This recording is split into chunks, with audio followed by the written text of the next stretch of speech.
Okay, thanks, Conan. Okay, Mayor. Okay, thanks, Honor. First of all, I'd like to welcome you all, councillors and members of the press, to the July meeting of the Metropolitan area. And with that, I'll hand over straight away. I was very conscious I want to get through the agenda as quickly as possible tonight. So I'll hand over to Honor for the prayer and the roll call. Thanks, Mayor. Anna mana haus a vic an spirit neve men. Cur the vanik der na grunu shot agus troig sin ar good ever son the fobble 3 keer star dana amen. Anna mana haus a vic an spirit neve men. Okay, Councillor Donald Barry. Present.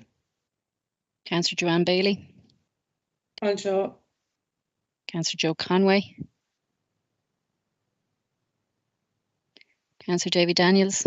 Anseo. Councillor Pat Fitzgerald. Councillor Jim Griffin. Anseo. Councillor John Hearn. Anseo. Councillor Joe Kelly. Anseo. Councillor Christina Kiley. Anseo. Councillor Eddie Mulligan. Online. Councillor Jason Murphy. Anseo. Councillor Lolo Sullivan. Anseo. Councillor Jody Power. Anseo. Councillor Eamon Quinlan. Councillor Frank Quinlan. Anseo. Councillor Mary Roach. Sorry, Your Honour. Councillor Seamus Ryan.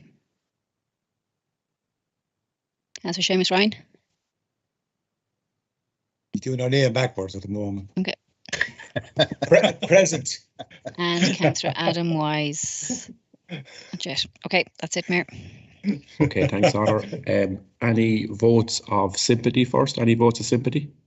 Mayor. Just use the raised hand function. It'll just make it a bit easier for myself. But okay. Councillor Lola Sullivan. Okay, just a colleague of many of the council staff and a member of the water services team, Des Corcoran, who operated out of Tramore. Des was an incredible person. I used to meet him before he'd start work for a coffee in the morning, and I'm sure he'll be missed by his family and indeed by members of Waterford City and County Council who worked with him. Also Josie Connors from Drum Cannon in Tramore, and also not forgetting our dear friend Councillor James Tobin. Councillor Frank Quinlan. Thank you, Mayor. I'd like to extend a vote of sympathy to the family of Maudie Savage of Rathfarnham Villas, especially our devoted husband Eddie, and their 7 children, Warren, Eddie Jr., John, Davy, and daughters Sandra, Lisa and Vivian, she died recently, and it was a very, very sad time. Thank you. Thanks, Frank. Councillor Joe Kelly. Margo de Vera, I just want to be associated with the vote of sympathy to Eddie Savage and all his family on the passing of Maudie, a good friend of mine. Family are long time friends of mine, and so very sad. And also join with Councillor O'Sullivan to express sympathy and sadness on the death of our councillor colleague James Tobin. I was away on holidays at the time, so I had no chance to be involved in any of the meetings around James's passing. So I just want to take this opportunity to put it on the record. Go ahead. Thank you. Councillor Pat Fitzgerald. Councillor Fitzgerald. Yeah, I just missed the roll call there. I just wanted to be included in the meeting if that's possible. Thank you. Okay, Pat. Yes, grand. Councillor Adam Wise. Councillor Wise. In the roll call. Yeah, include that. Councillor Wise on the roll call. Any votes of congratulations?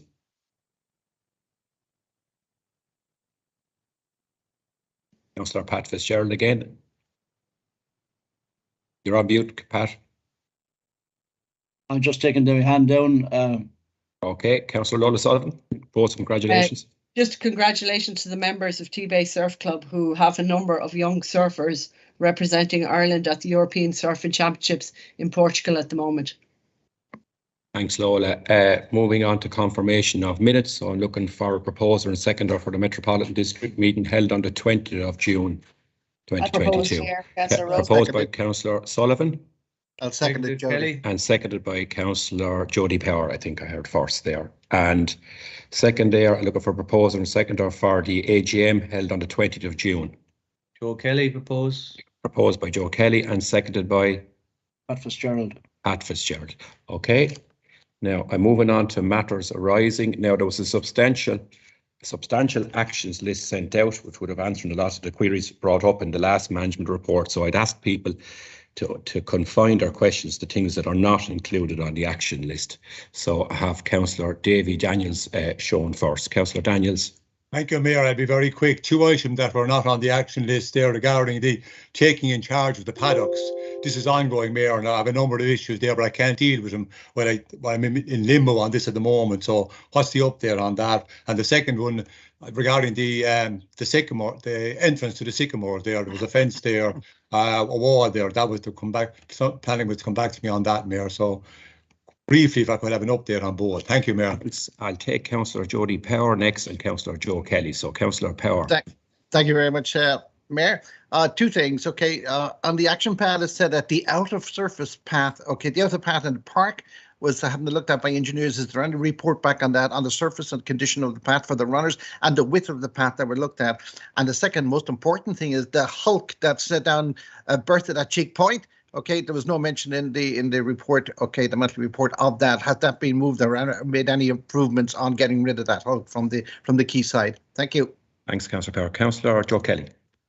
Just one item, Mayor, thank you. The action list didn't refer, I don't know what actually referred to it, I think it didn't. It was the entrance into St. Patrick's Gateway. That work to level up the footpath to allow for wheelchair access. I raised that the last meeting and indeed the one before. It was due to be fixed and repaired or at least levelled out in the end of May. That didn't happen. Contractor was moved by the middle to end of June. That didn't happen. We're now into the 18th of July. And up to yesterday, it still hadn't happened. So I'm wondering, Mayor, if there's an update on when that contractor will level out so that people with wheelchairs and other mobility issues have access to the St. Patrick's Gateway. Thank you, Mayor. I go back to the executive on those 3, please.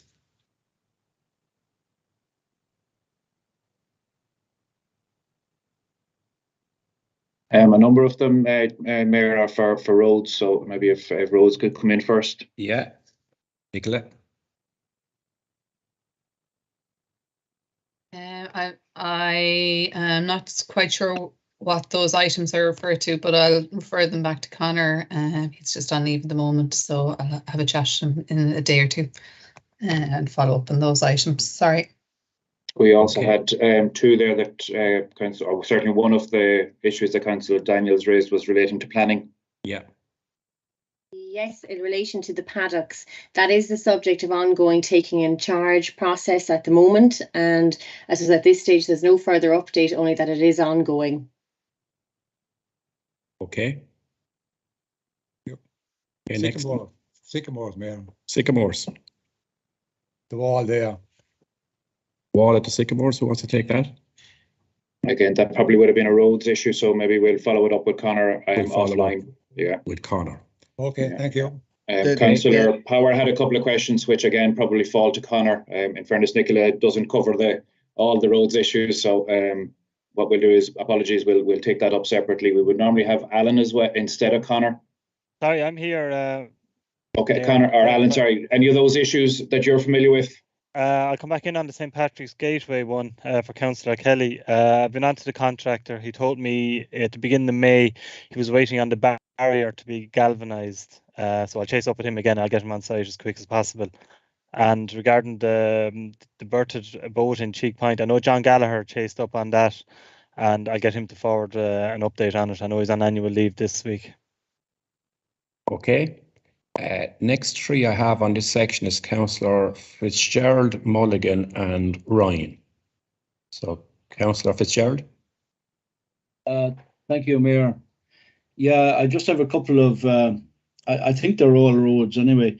There's one there just by Callahan, just by the Callahan pub there, just a couple of, maybe 100 metres in the Williamstown Road, there's a kind of a bad bend. Can this be brought up, Councillor, under the management report? Because I don't want to have two management reports. So I just want to confine this to matters that were on the previous minutes. I'm very sorry. I thought we were on the... Sorry. No, we're not. So I'll move quickly on to Councillor Mulligan under matters arising. Lovely. Thanks, Mayor. Just had a quick read of the action list there. Just in relation to the Polbury Link Road, I had mentioned the painting of the railings also. Like, I mean, it's probably 2-3 years we've been looking for those to be painted. They just make the area look very run down. But I note the other the other actions indicated in it. In relation to John Roberts Square fountain, I understand that you're seeking a professional insight into the state of it. But again, this weekend it's covered in animated vinyls. Like, can we make a policy on, is it actually superstructure for an infrastructure based upon the team it was supposed to be, or originally supposed to be day one, which I understand it's supposed to be the bow of a vessel and it's breaking water, and that's what the black marks in the paving is. But look, either are we going to continue allowing animated posters and animated vines to be put on it? In relation to cleansing of the city centre, I'm not happy with the answer that's within it. As I said at the last meeting, it's gone on a number of years, but it just seems to be getting kicked and deflected at the moment. I walked through the city centre there yesterday again. I walked from the clock tower down as far as the car stand, and I see absolutely no improvement in the state of the footpaths. Whether, if we try to tell me we had a really busy 4 weeks since the last Metropolitan meeting, but the paving is as black as it was back then.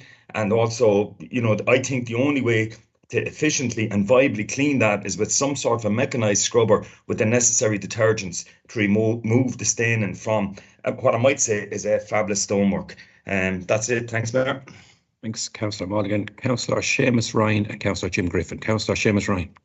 Thank you, Mayor. Just one issue, Mayor, that again, and it's in relation to the link road, the Polbury link road. I raised at the last meeting.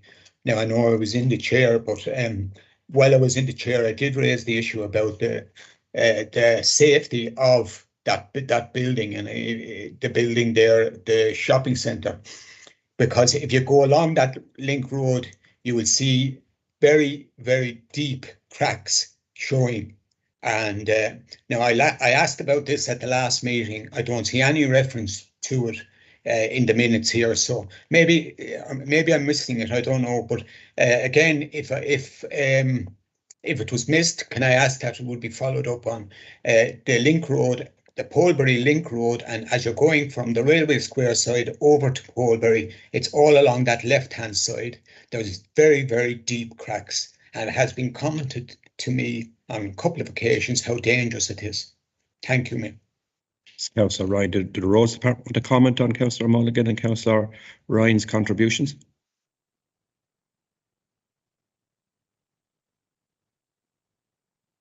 I'll come in there on the Polbury Link Road. I think I'll have to talk to Tesco there. I think that's their property where the majority of the cracking is. I have a contact in there. I was dealing with them there in the last few days, so I'll progress that with them. The cleaning of the city centre, I'll talk to Sean Gormley in Environment about progressing something more aggressive there on the footpaths. And the fountain, I know I was talking to Paddy Kerwin there the last few days, and he's trying to get the fountain up and running again. Now, I know that I think the issue there is that the supply pipe to the top of it has been crushed, but he's going to try and investigate that further. And Councillor Mulligan and the painting of the railings on the Polbury Road, I'll look into that. I'll get a cost on it and see if we can progress that. I presume it's the railings on the bridge you're talking about.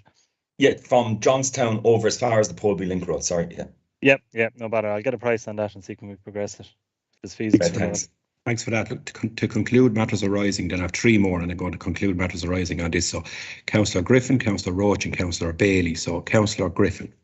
Thank you, Mayor. I wish you all the best in your future meetings and delighted to see you in the chair today again. I think the cracks that the engineers might be talking about, I don't think they're on the Tesco building. I think they're further back on the link road, actually, where the steps appear at the car parks. But my query was for St. Patrick's Gateway as well. And when I was looking for the ramp, it was at the main entrance to the gate as well. But I would hope that if there was a ramp or something being put there, that the bull-nosed old stonework could have probably been removed and saved for maybe future works in that St. Patrick's Gateway, that we don't just put a concrete ramp into that beautiful old stone bull-nosed structure that's there. Maybe we kind of might look at that for the historical value of it alone. Thank you, Mayor. Thank you, Councillor Mary Roach. Thanks, Mayor. Just 3 issues specifically on these, Jason. The first is I did mention about the roundabout at the railway station, and I don't see anything on it. I just don't think we can leave that. It's been going on for years, and like with the volumes of traffic increasing, I just think it's incredibly dangerous and needs to be looked at by the roads department.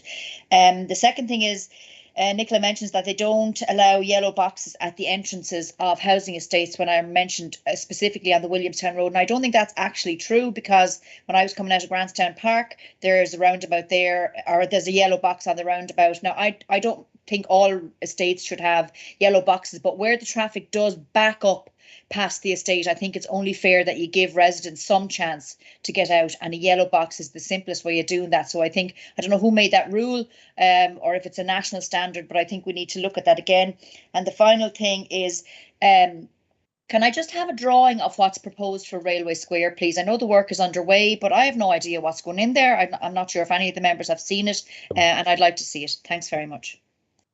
Thank you, Councillor Roach. I think the railway station was included in the responses that were sent out, and was picking up on it there. But and finally, Councillor Joanne Bailey in this section. Joanne. Thanks, Mayor. Just a response about Rainbow Crossing. I know Councillor Ryan brought it up meeting previous, but I had asked for it to be in a different location that wasn't a mall, but the response I got back was that I would be disappointed in that response. They said that the mall is not a suitable location, but I'd asked for another location in the city if the mall wasn't going to be suitable. So just if we could put that in again, if that's okay. Thanks, Mayor. Thank you. And again, Joanne, I think that was included in the pack that was sent out. There was a response to that. But look, I'll go back to the executive. I think it's Rhodes again, just to tidy up this section and then move on. The response is wrong. It's just I wasn't asked for the mall. I was asked for a different location. Okay, that's fair enough. So, Mayor, if I could come in maybe first on that, in relation to that crossing, it's not suitable. The feedback is it's not suitable for a pedestrian crossing type of location. The funding that we had or have for it is under destination towns, so we won't be redirecting that funding to another location, because once you start getting into the issues of pedestrian crossings, then it has a particular standing. If you're crossing a road, then it needs to be a pedestrian crossing. So whilst the original idea was a good one, I think we're running into troubles with just the conflict between good ideas and, we'll call it, traffic management guidelines and best practice. So I think that particular proposal is probably parked for the moment until we can come up with some other solution at some future date.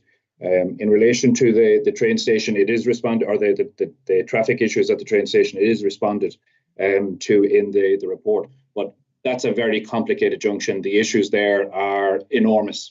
I think in terms of expecting a quick response to that, having looked at it a number of times just as part of the overall North Quays concept, I'm not entirely sure there is a solution there that will do anything other than relocate the train station, which is our proposal as part of the North Quays projects. But the roads team have indicated that they will take a look to see if there's anything that they can do to improve things. Councillor Roach, are you indicating again to come in? No, I just thought I seen the hand up. So I'm moving on now to reports. So if you can indicate and put your hand up. Moving on now to reports. So the first 3 I have indicating, and if you can keep your contributions as concise and short as possible, we'll be out of here early enough to try and enjoy a little bit of the weather. So the first 3 I have is Councillor Pat Fitzgerald, Councillor Lola Sullivan and Councillor Donald Barry. So Councillor Pat Fitzgerald, you're in first. Councillor Fitzgerald. Thanks, Mayor. Yeah. As I was saying, the Callahan Road, say the back road into Waterford from Callahan, about 100 metres in the road, there's a bridge and a bad bend on the road, the householders, then there's quite a lot of houses around it. There's probably about 10 entrances there, and basically the residents there are getting very worried about the speed on the road, and they can't get in and out of their entrances, and the amount of traffic on the road, especially in the summertime. The second thing I wanted to bring up was I got an email from a person on the Dunmore Road there about safety actually on the Dunmore Road in the mornings during rush hour and things like that. And I walked the road one day from, say, Arkeen to the Brasscock at about 8:30, 9 o'clock in the morning. And like the amount of things that I came across there, like, you know, like there's junctions and yellow boxes and traffic lights all over it and pedestrian crossings and what have you. But the amount of people that were using mobile phones while driving was astonishing, and you'd only see it when you're actually walking. But another thing I noticed was the road markings. Quite a lot of the road markings, the white lines, the stop lines, the yellow boxes, are almost worn off the road surface. And I was just wondering, like before the winter time anyway, could they be replaced? Like, because on a wet winter's dark morning, like they are going to be difficult to see. Like, and there is a huge amount of traffic on that road, and there's a huge amount of traffic trying to get onto that road. And those all of those markings are especially important. And the third thing I wanted to say was that the public toilets in Lower Dunmore East have been seriously vandalised in the last couple of days, I think, with graffiti. And I was just wondering, like, can the council kind of get to it and clean it up, because like we're going into the real top end of the tourist season now. And look, it looks very bad for the place. I've been shown photographs of it, and it looks extremely bad. And that's it, Mayor. Thanks, Councillor Fitzgerald. Just on 2.5 minutes, you set the tone. So, Councillor Lola Sullivan next. Lola. Just the lower prom, cars are still going up the wrong way, and somebody will be killed because the pedestrians don't expect them to come that way. I know it's a difficult turn to make, but they still are managing to do it. Is there markings we could put on the road to indicate they're going the wrong way? The other is speed down the Old Crobley Road. The Old Crobley Road has a new housing estate on it now, and cars seem to cut down there for a shortcut. Could we do something about speed there? Now, I'm a big fan, as is everybody else here, about the birds, the bees and nature and hedge cutting, but some of the junctions are particularly bad, and I'm sure Councillor Daniels will agree with me on this. The crossing there at Coolnacapogue is particularly bad at the moment, and cars, you're out in the middle of the road. I don't want to end up in a box, so I'm terrified I'm going to be killed crossing the road. The other area is there's a lot of grass at the junction of the R682, and that needs to be cut as well. And I just want to, and I think the previous speaker, Councillor Fitzgerald, touched on it, the amount of work that the outdoor staff are doing at the moment, particularly in Tramore and Dunmore East, where there has been a huge influx of people emptying bins and making sure the place is looking right. I just want to say that we should extend our gratefulness to the outdoor staff, and also to not forget the lifeguards who are under massive pressure in the last few days. Thank you. Thanks, Lola. And the last one in this section, Councillor Donald Barry. Thank you, Mayor. I'm just looking for clarification with regard to the green area at the entrance there to Templar's Hall Housing Estate. It's owned by Waterford City and County Council, and I'm just looking for clarification as why the council agreed to basically gift it to a developer to allow them to apply for planning permission on the site. Several meetings must have taken place with the developer over the last few months. And yet, I think the most important people involved here are the residents of Templar's Hall, Lakenwood, Knights Grange and Ballybeg Lower. The first the residents heard of it was the planning permission sign was erected on the green area. I think the residents and elected representatives have been badly let down on this issue with no workshop or no consultation. I think if this is allowed to happen, it can happen on any community green area. We're constantly talking about the importance of open spaces and green areas, and yet we want to see this one tore up at the entrance to Templars Hall and a 5-story student apartment possibly put on it. This is an area with its fair share of students and all the problems that goes with that. I'm just wondering there, why was it agreed to give this to a developer, and why was it decided not to consult with the residents of the area first about it? Also, has there been any discussions with the developer of the former Little Sisters home there concerning the wall on Hennessy's Road and over its very bad condition and over the state of the brambles grown out over it? I think there's an opportunity now to do something about that wall for once and for all, while the building work is taking place there in the Little Sisters. Also, residents of Castle Street have been on to me and are asking there, could a handrail, some sort of handrail, be put at the top of the hill there at the Browns Lane junction? There are very many elderly people living there now, and they're finding it very difficult with the steep incline there. If they had something to grip onto going up and down, it'd be a great help to them. Also, the last thing, Mayor, is could we have we're talking there recently about rebranding the car parks and Fault Ireland helping to do that. Could Fault Ireland start putting up a few signposts around the town indicating to people as to where the tourist information desk is now situated in the Museum of Treasures? Thank you, Mayor. Thank you, Councillor Barry. So back to the executive on that. There's a lot there for roads, some hedge cutting and some planning. So I suppose Nicola first. There is a couple of requests, locations in relation to speeding. One was the Callahan Road, and Councillor Sullivan mentioned the old Crowbelly Road. I'll do a couple of speed surveys there to try and establish what's happening at those two locations. And there was a mention of the lining on the Dunmore Road. We'll look at that and see if we can refresh some of the lining there. And also on the lower prom, where cars are going the wrong way, I'll just have a look at the lining there and see is there anything that can be improved to make it more obvious to drivers that they're not supposed to go that direction. I might hand one or two items over to Alan to discuss. Okay, there. thanks, Nicola. Just the little Councillor Dolan Barry on the Little Sisters Hennessy's Road, that addressing that wall is conditioned under their planning permission. So we'll monitor that going forward, and I'll look at Castle Street and putting in a handrail, and if it's required, sure, I don't see why we couldn't put one in there. I think that's it, and we'll forward on hedge cut notices, or I'll forward them to Alan O'Shea in the Tramore area.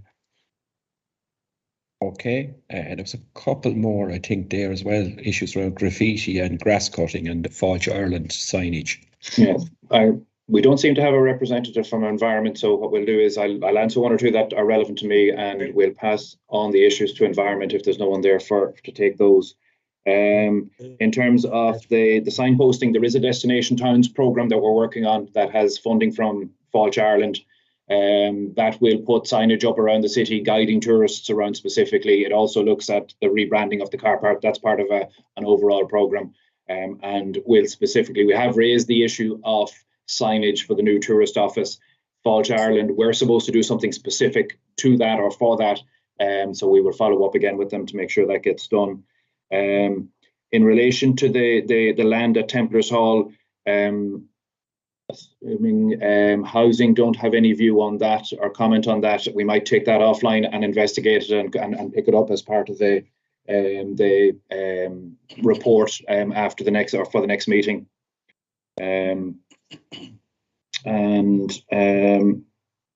The toilets would be, again, probably environment that falls under, so I'll raise that with them in terms of the graffiti and trying to schedule something to get that maybe cleaned up.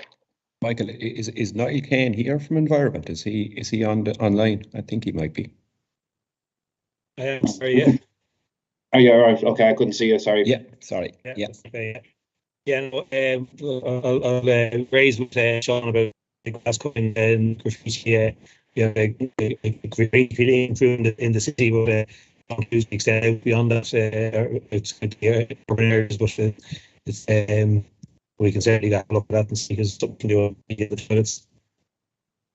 The line wasn't great there. I could barely hear what you were saying, Niall, but if you could email back, I suppose, the people who've raised the questions in relation to environment, that'd be fine. The next three speakers is Councillor Mary Roach, Councillor Joe Conway and Councillor Seamus Ryan. So Councillor Roach. Thanks, Mayor.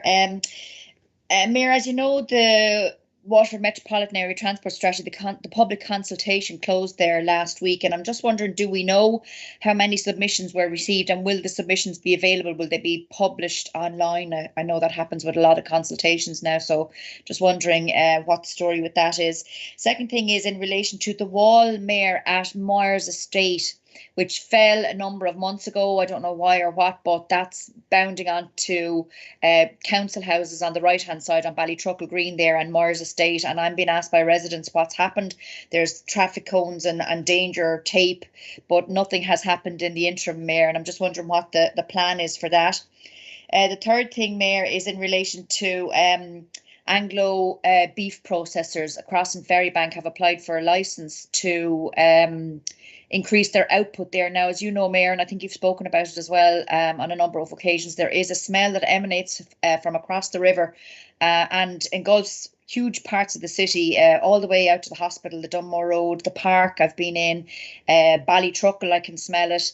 Now, not all the time, but I'm just wondering, Mayor, do the executive and do environment have a view on that? And you know, I think people should be made aware of it and that they should be making submissions on it, which I know is open at the moment, because that process is being done by the EPA and Kilkenny County Council. I just want to alert people to that. The next thing, Mayor, is the Courthouse Bridge is in an awful state and needs to be repainted. I was down there the other day, and it's just an awful shame to see both that in the sorry state that it's in, and indeed at the weekend, the gates into the courthouse grounds were closed and locked with a padlock. And I was under the impression that they were meant to be open, that you could walk through there to the Bolton Street car park and get access through a very nice walk. I'd just like to know the details of the arrangements that we've made with the courthouse, Mayor, because I thought that was meant to be open. And in the absence of the community safe of the JPC, Mayor, I think we have, you know, councillors have lost access to the Gardaí from a lot of points, and a bit like Councillor Fitzgerald, I got a letter from residents as well. The specific thing that they were complaining about in my issue was the lack of enforcement of traffic stopping at pedestrian crossings on the Dunmore Road, which is extremely dangerous. And it's a kind of a habit that people get into, you know, oh, I don't see anybody crossing, therefore I'm not going to stop. And it's kind of become an endemic, I think, at junctions, the city over, but the Dunmore Road is particularly bad at the moment. And I just think, Mayor, if we could make an approach to the Gardaí and talk to them about maybe upping their enforcement of that particular issue in that area, I'd be grateful. Thanks, Mayor. Thanks, Councillor Roach. Councillor Joe Conway. Gormaga Tavera, best of luck in your year ahead, and the chair there as well. Thanks, Joe. I just want to start with Planning Enforcement Unit. I have here in front of me a copy of a letter that was sent, a warning letter that was sent on the 25th of June 2021. That's over a year now, and it relates to unauthorised development at the car park at the eastern end of the Prom Backstrand, Tramore boroughs. Tramore. People in Tramore will, and all the other councillors will be familiar with this. It's a trailer that sells pizzas and that sort of stuff. But even though this letter is over a year old, the guy in question, he continues to trade away there, and I'm just wondering if any enforcement notice has been sent to him and the other party mentioned in the warning letter. Another item for environment to Mayor would be the possibility of erecting a handrail at the entrance to them going up there or down there, in fact, as well. And you see old people are struggling to keep their footing there, so it would be a good addition to the park. And also then, Michael Quinn, you might use your good offices if you could to have a word with Bus Air, and they did some beautiful refurbishment of the bus station in Tramore. It's a lovely job. But a few months ago, somebody clattered the wall at the front, and it's still repaired, and it's a bit of an eyesore, and I don't think there's any great need for such delay there. So if we could liaise with them and see if they could do a repair job on that, would be great. Vera, Gorabila Margaret. Thanks, Councillor Conway. Councillor Seamus Ryan. Thank you, Mayor. And like the other speakers, I just want to wish you the best for the coming year. Thanks, Seamus. Now, I won't always be as quiet as I am now, but we'll see. The first thing I want to say, I met with a member of the Lismore Park Residents Association during the week, and we walked part of the lower part of Lismore Park, and he rang me to point out to me the condition of the footpath, we say from the bank in lower Lismore Park up to the corner, and I did, and I also walked. Believe it or not, I was able to walk a little bit further beyond. Now, the condition of the footpaths in Lismore Park and in other parts of Waterford South are terrible. And I think we need to get and do these footpaths quickly, without any delay, because somebody's going to fall and there's going to be a claim put in against the council. So, and somebody's going to be injured. So I would ask that could happen or would happen fairly quickly. The other thing, and I raised this before, and I was told it was going to happen up in Ballybricken, the Ballybricken Green area. I asked before, could we develop that into a proper park area, parkland area? And I was told by Fergus, and I don't think Fergus is still here, but I was told by Fergus that would be and will be done. So could I just ask, where is that project? Where is that project at now? And then the last thing then is just the next roads and footpath programme. When is that coming out to us, or due to be done, or due to be presented to us? Is it this side of the new year, or is it in the new year? Okay, so that's all. Thank you. Thanks, Seamus. So back to the executive with those. We have roads, we have planning, we have nasty smells, we have the whole lot. So back to the executive on that.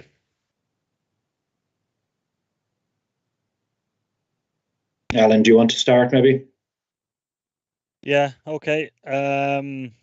First of all, what maps, W Maps, you can view the online submissions. If you go just Google W Maps, you can view any public submissions there.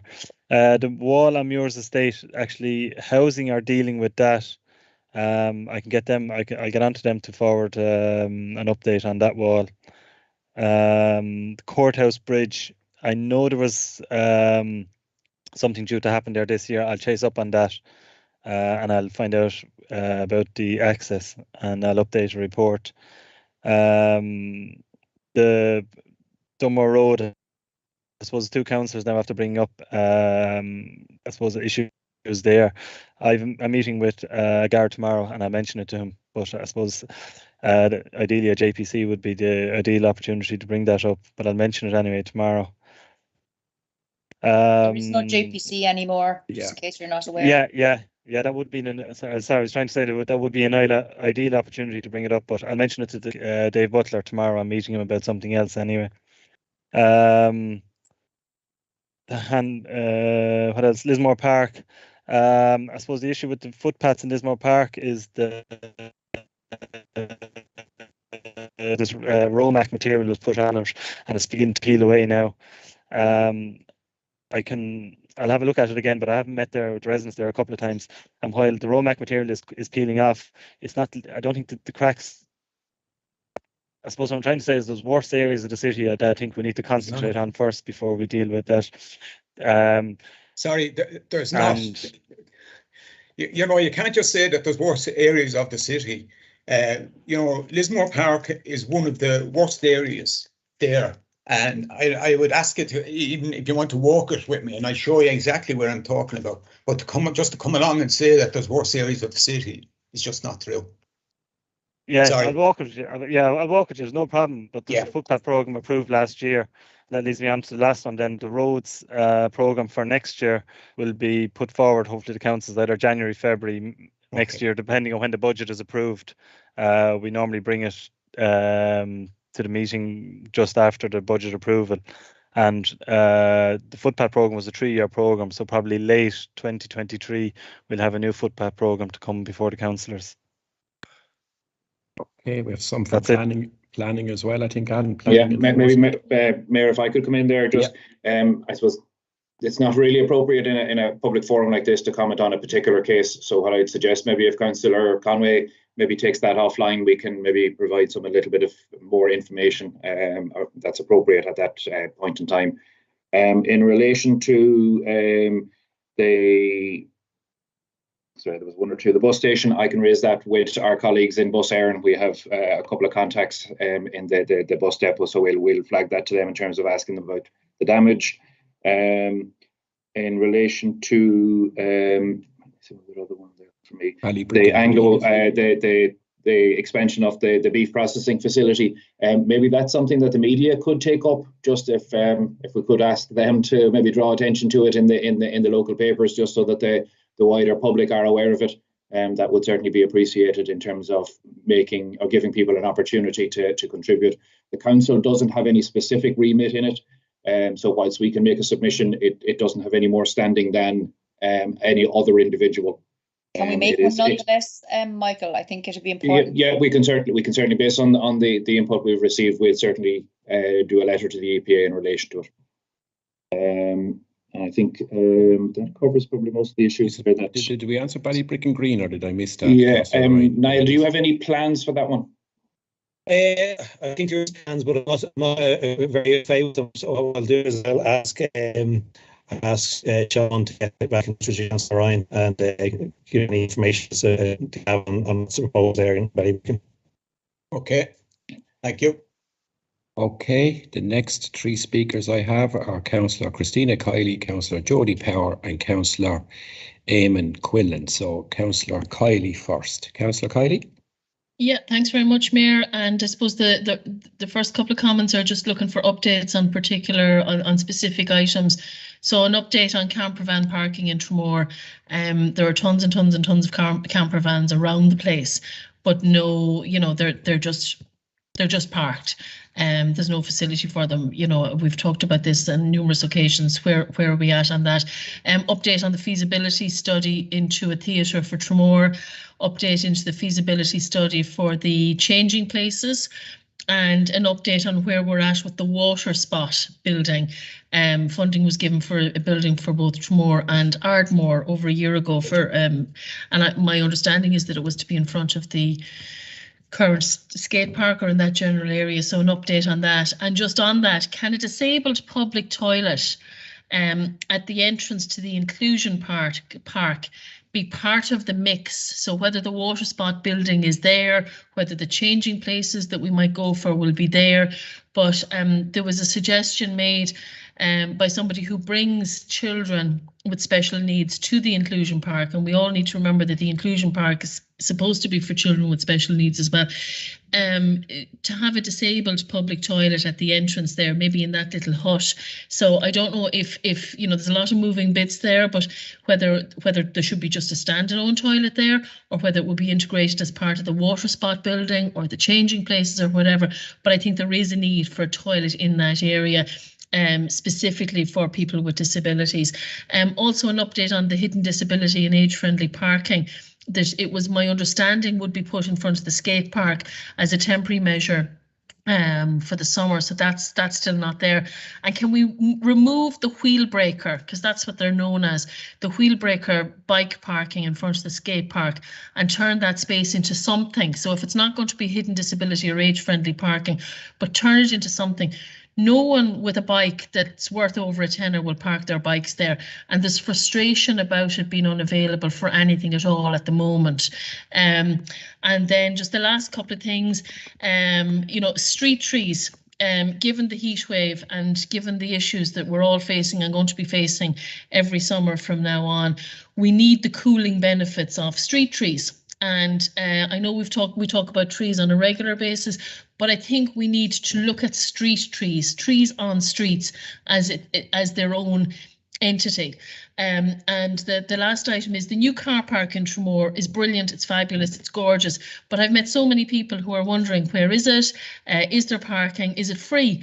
And I think we need signage on the way into Tramore. We need signage on the lower part of Tramore, especially the prom area, directing people up to this free parking, because I think that'll bring people up into the town. It'll bring locals up who don't know the car park is there yet, but also visitors. Thanks very much, Mayor. Thanks, Christina. Councillor Jody Power. Thank you very much, Mr. Mayor. The first one, could we have on the management monthly report kind of an update on a monthly basis of how we're doing on our carbon neutrality stance, our zero carbon strategies that we're trying to put in place to make sure that we do get it and we're on target for our 2030 target date. So it's something in that. The second one then is, could we get the wire rope and the hook back on the crane on the quay? Okay, that was taken off not so long ago to be replaced. I say it's been off it now for quite some time. The third thing is Summerland Square up there. There's part of the capital project for housing going on there. It's supposed to be Q2 for tenders. I wonder if that's progressing at all at the moment, because that's been a nice story there for quite some time. The third thing that I want to talk about then is the EPA. Again, follow up on what Mary was saying. We got correspondence from the EPA from foot of my complaints there, okay, to the EPA on the Waterford projects, the ABP over there. Number one, okay, we have offal now coming into the rendering plant from all over the country. Waterford is only one of 3 rendering plants left in the country, and there is no cover. And there's no sealed containers that offal should be in. And it just leaves an awful smell through the city. And also we have excrement being put on the city as well. I brought it up at the plenary. Could we have, say, the new, okay, draft prevention control of litter bylaws? Could we have something in that to make sure that Waterford, yes, can do something to control the smells and to control the environment that we live in? The City Council must have some kind of a control on that. We have 8 complaints, okay, from the letter from the EPA with regards to ABP. We had 8 public complaints in the last 6 months about it, and 2 non-compliance were verified by the EPA. Now seems to be no enforcement, or there's no sanction to the company for that to happen. Can the council really put some pressure on the EPA to do their job, protect our environment? And we're the capital city of the southeast here, or the regional headquarters. Okay, so we should have some kind of make sure that for the tourists and for the residents here, that this kind of smells that happen frequently, okay, that they can't just continue on willy-nilly the way they do. The EPA correspondence tells us that, and when you look up to make a complaint on the EPA website, it says here, make contact with the company first to make sure that the smell is stopped. If everybody does that, then the EPA has no idea about or no record of when the smells happen and when the discharges happen. These discharges are illegal. All right, so the council should be far more enforcing to make sure, like up at the EPA and with the company itself, to make sure that this is really taken care of, because it's just unacceptable. Any other country in the world, there'd be massive fines anytime a release of toxic smells like that. Just up on time, Councillor Power. Yeah, thanks, Councillor Power. Councillor Eamon Quinlan. Thanks very much, Mayor. I have 2 items. The first one was already touched on by Councillor Kiley. In relation to the Tramore All Aboard Inclusion Play Park, I had a discussion with numerous parents whose children use that play park quite regularly. Unfortunately, after 8 years of it was a lot of volunteerism and a lot of assistance in terms of helping that play park come on. The parents feel that the place needs to essentially be looked at once again in terms of maybe a post-feasibility study. The large sections of the play park are made up of a combination of sand and gravel, which means that wheelchairs, children with crutches, children with mobility supports just simply cannot use vast stretches of the play park. There's also a number of items that are not feasible, and the paths themselves are actually quite tricky for anyone who's trying to push a pram, wheelchair or anything like that. I feel like the council needs to look at this. It was perhaps a great idea, but it hasn't really hit its potential, and there really is nowhere for children with many mobility issues to go other than the old play park up by the church, which has a soft spongy surface. Also, I'd agree that the toilets that can handle children with disabilities need to be installed that adjacent hut would be the right one. But I'd like the council to commit to relook at that play park to see, I suppose, 8 years after its commission, how its post-feasibility runs in terms of its mission statement to cater to children with mobility issues. The second one, Mayor, is in relation to Ferrybank, the bike rental scheme that we've rolled out across Waterford City, and we're hoping that people take it up quite strongly. It has been pointed out to me that people are quite annoyed in Ferrybank, an area of 6,000 people. We've not put one single bike rental station in the Ferrybank area. That means that people commuting in and around the Ferrybank area on its own, but also to Waterford City and from Waterford City back to Ferrybank. The scheme simply dies a death at Rice Bridge. This is not good enough. We're responsible for large sections of Ferrybank. This is something that we should want for people who are taking medium-sized journeys to take the bike rather than the car. I feel this was an oversight on our end, and I think we should move quickly to correct that and add at least 1 to 2 rental bike stations in the Ferrybank area. Thanks, Mayor. Thanks, Councillor Quinlan. Back to the executive on them. Who wants to come up first? I'll come in there, Mayor, on the query on Summerland Square. I'll need to check that with the delivery team. The report is that it's out for tender. It doesn't look like that tender has been awarded yet, but I'll come back to the Metro members with an update on the specifics. Thanks, Mayor. Okay. Maybe I'll pick up a few there. In relation to campervan parking in Tramore, the short answer is we don't have space for campervan parking, or certainly not of a scale that would make any significant impact in terms of additional parking provision. We had liaised with a local landowner there with a view to perhaps them bringing forward a proposal around campervan parking, but that hasn't materialised. In relation to the Theatre for Tramore, we are going to submit an application under Town and Village for feasibility funding for that. I'm fairly sure that's in the report. In terms of the Water Activity Centre in Tramore, that's progressing. Again, it's covered in the report. It's gone to tender for design consultants. It is going to be linked to the existing toilet facility that's there on the prom. It was the most appropriate location. It will be disability accessible, or at least as far as is possible. So it certainly meets all of the design needs or access needs of people with mobility issues and so on, as far as one can possibly do that.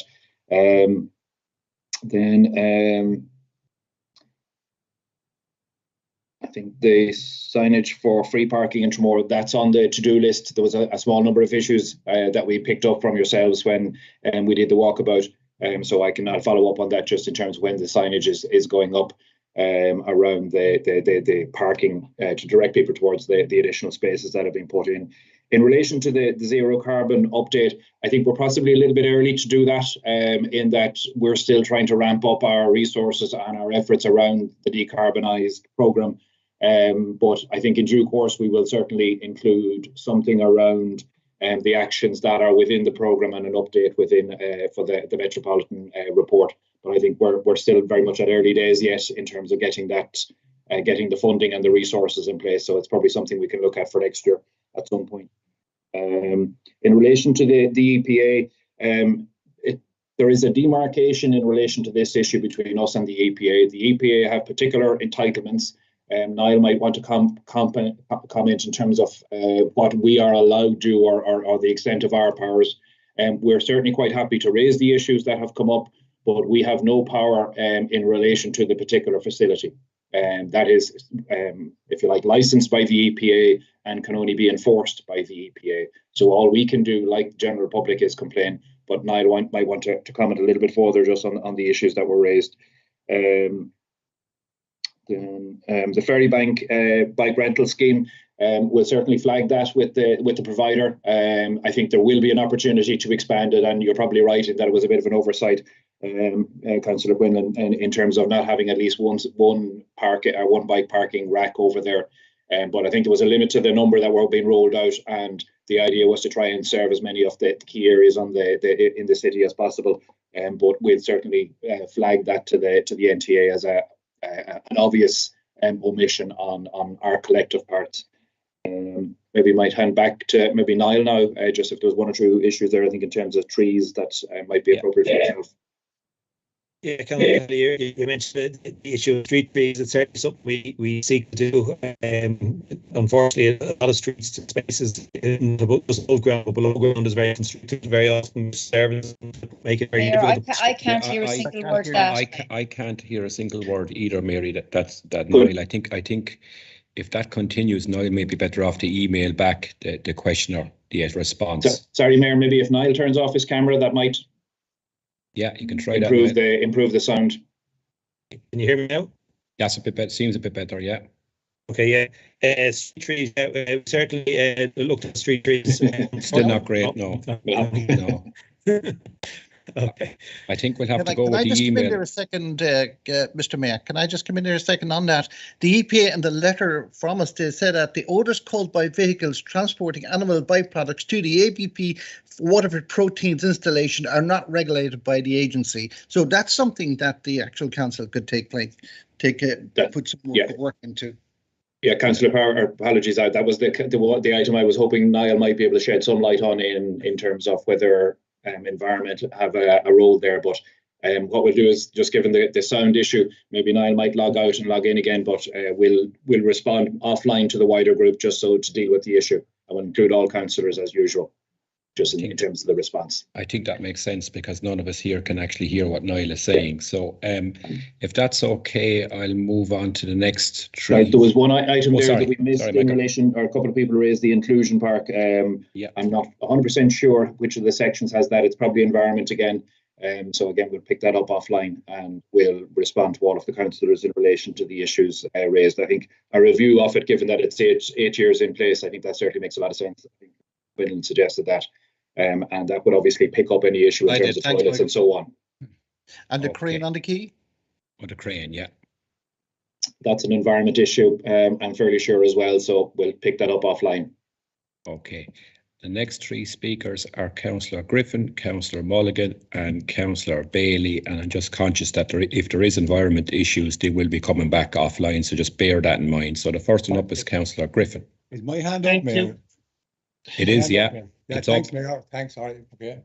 Okay, thanks, Mayor, and I concur with all the other issues around the showerheads, etc., outside Tramore and all that was said about Tramore so far. The one thing I wanted to bring up about Tramore, Michael, was perhaps the bollards going down to the lower part of the town, where I think the businesses there are being told that the best we might get is a loading bay over by the Grand Hotel, and I suppose if that's what they're being told and that's the best we can do, that's fine. But I know we agreed to get fobs to the businesses, and maybe perhaps we could engage with them and allow them maybe up to 9:30 or 9 a.m. maybe to get their product and their whatever they have to get into the businesses down there, not to have big trucks going down into that narrow part of the town. But it certainly is still an issue. It's not resolved.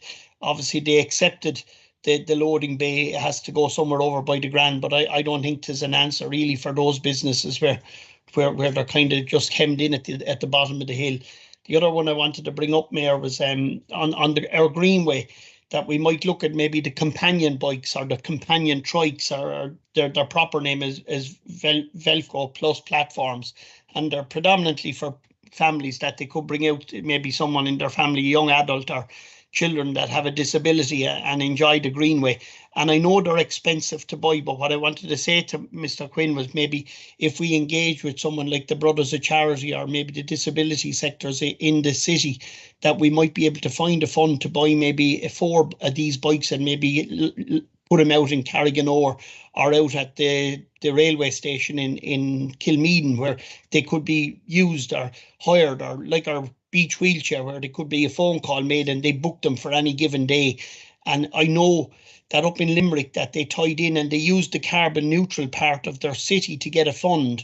And they actually said, and I think we'd all agree, that anyone with a child with a disability, you often find the parents driving around long just to kind of bring them to different places. Whereas if they had these bikes, they could just drive to Carriganore, which would be a short spin, and use the hour-long enjoyment of the bicycle, and it would reduce their emissions by driving around those kids in their cars to try and bring them to areas of scenic beauty. They'd have it all on the Greenway, and it's just something we might look at, Mayor. And thanks for your time. Thanks, Councillor Griffin. Councillor Eddie Mulligan. Lovely. Thanks, Councillor Mayor. Mulligan, A few things just on planning there. Just I understand just in relation to the works that have progressed at Dunmore East, the warning letter was issued. I was just wondering, was there any reply to the warning letter, and what is the view of the council planners in relation to it? Second thing is just John Roberts Square and parking. Again, another issue I've been raising month after month after month. And I see there in the action report, I see they have it down as somebody else raising it, but they're saying that a report has been looked at. Like, people's safety can't wait for the time for these reports. I reckon I'd actually be safer walking through the bumpers out in Tramore than I would walking through John Roberts Square and Broad Street on a Sunday evening. There's cars coming in off the clock tower, they're coming in down off Patrick Street, and they're all parking there and pulling off at speed. I've raised it umpteen, but can we as a council do something? And again, I might ask him, I'm not sure what the rector said, he's meeting with the guards tomorrow. Can he raise it with the guards and bring it up to the guards to have it enforced or policed? And if there is an issue with signage, which they've told me before, can we get the signage rectified and enforce that area as a pedestrian zone when it's supposed to be? Just in relation to People's Park, huge compliments to the environmental and outdoors team in relation to the synthetic grass upgrades, working excellently. And yesterday on a walk through the park was fantastic to see so many people using the goals and playing soccer and so many picnics. However, I think Councillor Roach alluded to it there yesterday, but Carlisle Bridge has been down for painting and renovation for a long time there. I was just wondering where we are in relation to that. The City of Lights urban animation proposal in the report there. Like so many things in the city, we light them up, and there doesn't seem to be a maintenance budget to keep them maintained and the lights shining and the lights working. I'm just wondering, is there a maintenance function built into that for future years? And last thing on today's meeting is just the Rescue 111 Memorial in Tramore. I've had a number of representations from people, I suppose to myself, because I know that it was one of my colleagues, a classmate was killed in the crash. But they're just on about how much disrespect has been shown to the memorial insofar as people are using it as a stage for performing and busking. I'm just wondering, is there any way we could get a sign or something put up asking people to understand that it is a memorial to 4 people who lost their lives so as that others may live? Lovely. Thank you. Thanks, Councillor Mulligan. And finally, in this section, Councillor Joanne Bailey. Joanne. Thanks, Mayor. I was wondering if we could organise a walk around the different playgrounds that are in the city. Tramore's already after being mentioned, but on my list here would be the park in Fenner, and there's a broken bridge in that small park. When I went out a few weeks ago, but locals have informed me that it's broken a good while. But there's issues in nearly every park. I'm just wondering if we could actually get a walk around every park and find out what works needs to be done to get them all up to speed. Maybe get a snag list done, as I think that's the right wording for it. We had fantastic trees planted in Cherrymount, and I think yourself, Mayor, you were there that day when to open up the planting. But residents are concerned that there's weeds and grass now nearly higher than the trees down there, and in the hot weather that the trees are struggling. So could we get on to environment to see, or the group that planted them, to see if there is a maintaining programme there for them lovely trees that are down there. We're in lovely weather, and I hate to talk about the rain and the rain that's going to come, but residents are concerned, and especially on Ballytruckle, that there's a lot of debris in their drains and gullies. And before the bad weather actually hits, is there a plan in place to start removing all these debris from the drains that are in certain areas that I have been putting through the CRM system? There just seem to be a no-go at the minute, or do we wait until it's rain and they're flooded before we actually get out with the wet gear to get them sorted? The planning permission for Templar's Hall, I know, Michael, you said you're going to take that offline. Would you be able to send that over to a few of us as well? Because I know Councillor Hearn has been talking to residents out there. So if there's any information that might come back to the 6 councillors in that area as well. And just finally, Alan, the footpath update for Cherrymount, I know we spoke about it in the last Metro meeting. Do you think there'll be any additional money available for other jobs that have been put through, like Lismore Park by Councillor Ryan? And the different things that I have sent in about College Green and the German Road. There has been numerous residents raising issues about the state of footpaths in areas. But obviously the roads programme is finalised for this year, but do you think there'll be any additional money that we could look at to get certain jobs done? Thanks, Mayor. Thanks, Joanne. Back to the executive. Michael, you're doing a great job at fielding these questions, so I won't take it away from you. Off you go. Thanks very much. Yeah.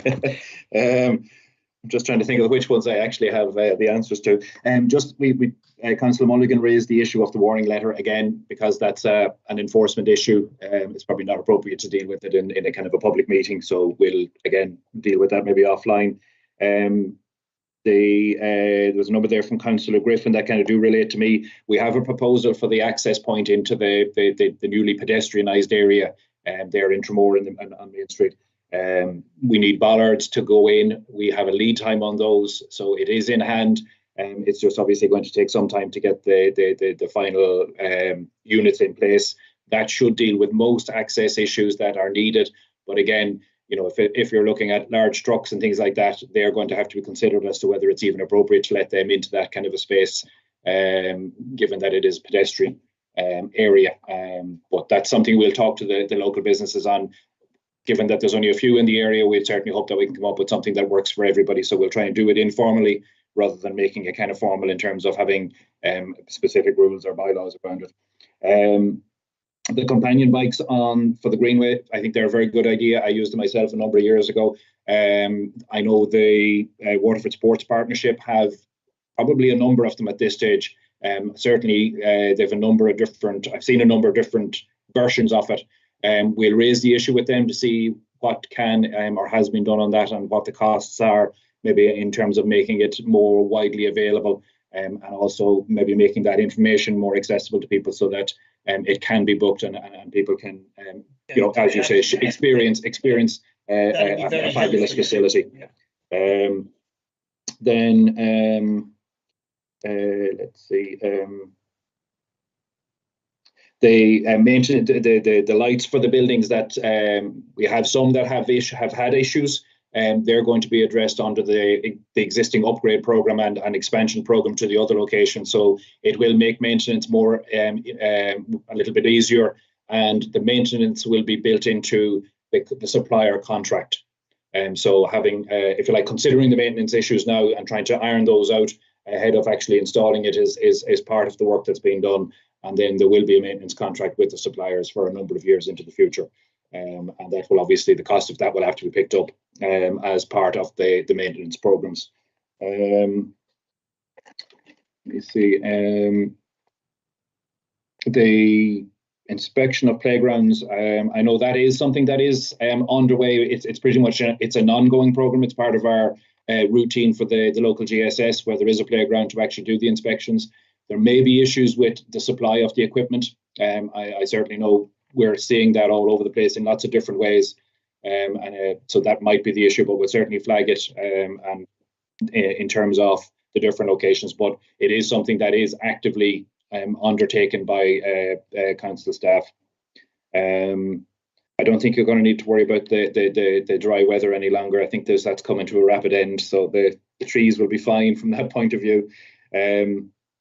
Templar's Hall information, I'll supply that to all councillors just in kind of the way we normally do it. With whatever our responses, they'll go on the report and everyone will have access to that.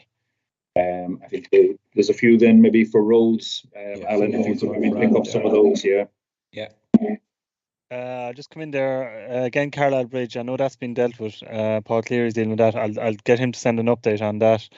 Ballytruckle, the drains, I get our gully clean machine was off the road there for 3 weeks, and that's back on road either tomorrow or the day after. There's a list there for them to go through, but I'll certainly get it down to Ballytruckle. And as regards money for extra footpaths and roads, I don't think we'll have extra money, but please feel free to forward me any locations, because I do keep a list of them all, and kind of bring that into the next programme. So keep forwarding me any complaints you do have, and I do look at them all. I think that's it for me, unless Nicola wants to come in on John Roberts Square. I'll let Nicola come in on that one. Yeah. I'm working on replacing some of the signs for the entrance to the pedestrian zones, because there are 1 or 2 missing, so they need to be replaced.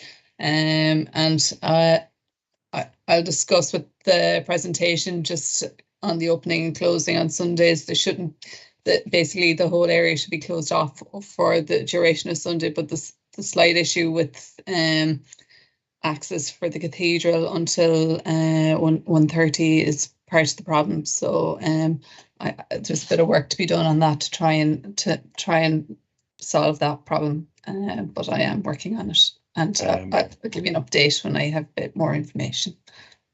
And the last one, I think, I don't know if it was covered, the helicopter memorial Councillor Mulligan raised on the prom in Tramore, maybe about signage on that. Yeah, we'll certainly we'll deal with that, Mayor. Probably environment will probably be the section that would be appropriate to refer that one to. But we'll certainly ask them to do something on that. I think it's, as you say, it's inappropriate perhaps in terms of the use that people are putting it to. Okay, thanks, Michael. The next three on my screen are Councillor Kelly, Councillor Daniels, and Councillor Frank Quinlan. I won't say what I said the last time about Frank, with the Fisher Quinlan I said, but I didn't want to get on to poor Eamon. Councillor Joe Kelly. I'm all good to hear. 4 or 5 quick items, Mayor. The fountain in the park, which is still not working, and no work has progressed on it. The last time I've asked, which is maybe the 4th or 5th, this is now probably the 5th or 6th. Contracts are signed, somebody's looking at it, and I'm wondering where is that gone, and when are the people, whoever they are looking at the thing, going to get on with fixing the fountain in the park. The issue on the crane was raised by Councillor Power. I just had it down again. A number of people were on to me. When are we putting the chains and the hook back on that crane? It's part of our maritime history and a very important part, and it needs to be done. Perhaps if money's the problem, we can get some heritage funding or something, as it's a heritage thing. That's the second one. I'm asking for a full check, if that's possible, on all our traffic lights and pedestrian light systems.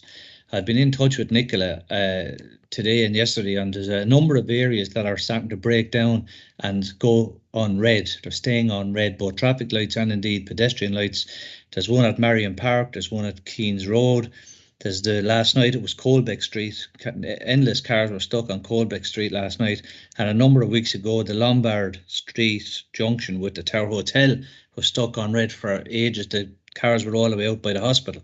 So I think that, and Nicola said that there's seems to be an issue with control switches. They're very old equipment. And I'm wondering, wouldn't the simple answer, not that anything is ever simple, but the easiest answer be to check all of the units, and ones that need to be replaced should just be replaced. And then from there on do what we'd call a preventative maintenance program on lights, because if they go out, traffic lights in particular, there's uproar and traffic jams all over the city, and it's just not good enough. I'm not blaming anyone. The problem is with the equipment. The next one, Mayor, is at Presentation Gardens, and there's no right turn in coming up Vincent White Road into Presentation Gardens, but traffic is now starting to make that turn. The rules are that it's a left-hand turn only into there, but some of the drivers have decided that they're able to make the turn, and I've witnessed in the last week 3 separate cars doing it. So I'm asking that the bollards or the concrete sort of median in the centre there is extended a bit to make sure that a car cannot turn to the right. It's causing traffic jams up along Vincent White Road as cars are stuck behind the car that's trying to turn, and the car trying to turn is also doing it, first of all, against the law, and second of all, against oncoming traffic. So the design was a little bit short. It looked all right for a while, but now we need to either extend the concrete part or put maybe a steel barrier or something that just prevents a car from turning in.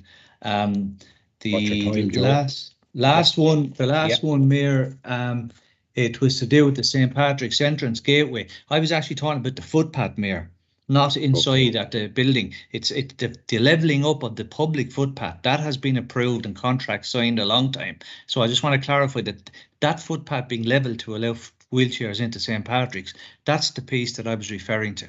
Thanks, Mayor. Okay, thanks, Joe. Councillor Davy Daniels. Thanks, Mayor, and good luck to you. Thanks, David. My first request, Mayor, is that the bike rental scheme, if it could be extended to include Ballygunner. I've had a number of requests from the Ballygunner and Knockby area. Like you have a cycle lane on the Dunmore Road, and I think it would be ideal for it if that could be looked at, Mayor.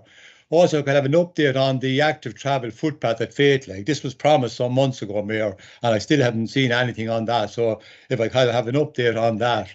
In the environmental report, there's a mention that the new goalposts are to be erected on the pitch at Farrantunine Park. Now, Mayor, the present goalposts are in a dreadful condition up there. I go up there some nights and have a walk, kick around the wall with a few kids and that. I played on a lot of pitches, but this, I can assure you, it's dangerous, Mayor. So I would ask if that could be looked at. The CEO in one of the development plan meetings indicated that we might be purchasing land in the area. I know it's not easy to get land now at the moment, but as we know, Red Star will be looking for the pitch for months for their own home. So I would ask if we could have maybe a meeting on that in the future going forward. I'll have an update on that. We're awaiting a decision, Mayor, on the Western Flood Scheme with Board Pleanála for 10 months now, and there's a long delay, Mayor. So I'd like to know what are the financial implications for the council if that continues to carry on. I mean, 10 months, as I said, I don't know what's going on at Board Pleanála, but that's serious. And my final point there is something that I'd like to support the council on. As we all know, the South Eastern Technological University is now up and running, and it's the 5th technological university in the state at present, and we all certainly wish it well. Now, there is a very experienced president and chairperson there, and I have utmost confidence in them, but there are serious issues, Mayor, regarding the funding and borrowing. It's a serious issue for technological universities, because obviously the traditional universities have the advantage in this regard. And the president, I saw in one of his statements going back a few months, he indicated it's difficult for technological university to borrow funding, and there are issues around accommodation. Now it's in the papers today and going forward. So my request is, Mayor, and I might ask you, Mayor, and you might consider it, like we are as a metropolitan area, we're the lead council in the region. And I'm requesting that we should request that the minister would allocate one position on the governing authority to the Metropolitan District Council, Mayor. I think Waterford County and City Council have 2 representatives on UCC. There are a number of councillors on UCD. Now, I know he has narrowed down the number on governing authorities. Maybe that might be okay. I'm sure they had been a bit too large. I was on one of them for a number of years. But I feel, Mayor, we should look at this. It's this council and previous council and council I worked in the past, and individuals in Waterford and business people. Thanks to them that we have even a technological university, and other areas have benefited as well from that. Good luck to them, Mayor. But I feel I have no problem drafting that letter, Councillor. Yeah, Mayor, I would appreciate it. I don't mind if you as Mayor would. Beyond that, Mayor, I'm not looking for a position. I'm not going to, but I think it's fine that we should have an input in that, Mayor. So look, I would ask you to do that, Mayor, and we should pursue that. Thank you for the time, Mayor. Councillor Daniels. And just to confirm, the active travel footpath in Faithlake I think is on the agenda today. It's item 5. No, I think that's cheap height, Mayor. Sorry. Is it? Okay. Maybe I'm wrong. Maybe I'm wrong. Councillor Frank Quinlan. Yeah. Thank you, Mayor, and best of luck for the year ahead.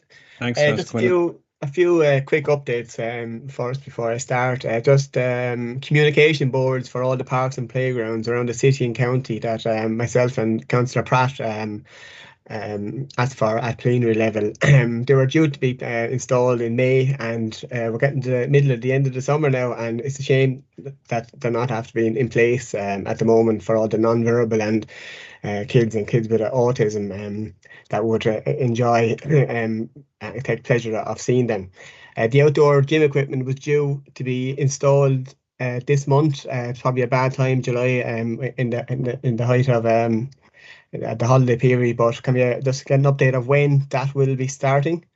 And then any update on all the derelict and vacant premises and old buildings around the city. I'll give you an example. 19 and 20 The Quay are an absolute disgrace. The Kings on Lumber Street is a disgrace. The veterinary practice up on Barry Street is a disgrace. I don't know who owns these premises, but it's their responsibility. Us as householders have a responsibility to keep our houses clean and tidy and painted. It should be there's some kind of rule or regulation to have these premises looking some way respectable, because they're just dragging down the city. When you come over the bridge, the first two premises you see is them, and it's an embarrassment. It's directly opposite the bus station, you know, and I don't know who can contact who to try and do something with them, but they need to be cleaned up, painted. And just as part of the Slant Healthy Community funding, there was an allocation of 90,000 to Ballybricken Green for this year to be done. So a few councillors after asking about it, but I don't know when that's due to be start, but it's meant to start and be finished by the end of the year. St. Bernard's Place got 40,000, and they have a tennis court, a basketball court, and a soccer pitch, and Manor St. John are using that, and the amount of kids are benefiting from it is absolutely brilliant. I called down to myself recently, and it struck me when I was up in Dublin recently.